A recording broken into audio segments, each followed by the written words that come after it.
Votre rendez-vous week-end, votre rendez-vous conso du week-end avec Julien Gall encore ce matin. Bonjour Julien. Bonjour. Ce matin, on va parler de cette loi qui est toute récente en France. Elle a été votée il y a à peine 3 semaines. Elle prévoit notamment que les influenceurs soient soumis aux règles traditionnelles pour faire la promotion d'un médicament. Parce que, et on va voir ça avec vous, il y a beaucoup de dérives.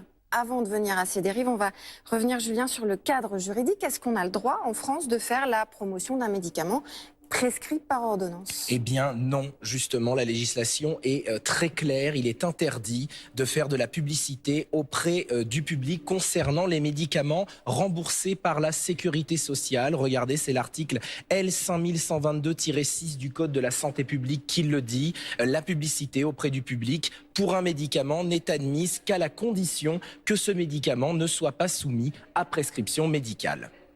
Alors, on en vient à ce phénomène problématique. Depuis des mois et des mois, des influenceurs, des internautes promeuvent donc, essentiellement sur TikTok, pour ne pas le nommer, ce réseau, un médicament qui est censé aider à perdre des kilos en trop.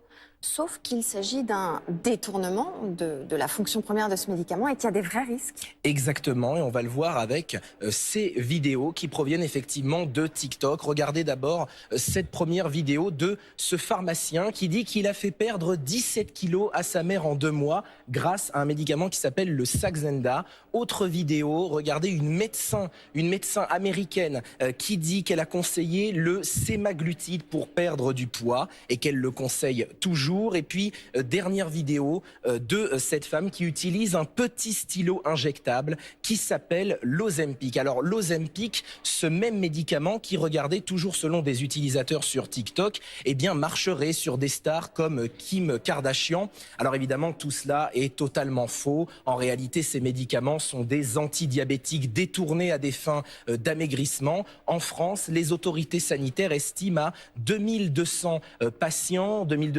le nombre de personnes qui auraient utilisé l'Ozempic sans être diabétiques, c'est-à-dire 1% des prescriptions médicales. Alors évidemment, ça a des effets indésirables. D'abord, une déshydratation qui peut affecter la fonction rénale. Des cas de pancréatite aiguë ont également été observés et sont survenus. Et puis l'Agence nationale de la sécurité du médicament a dit qu'il y avait également une possibilité de cancer de la thyroïde.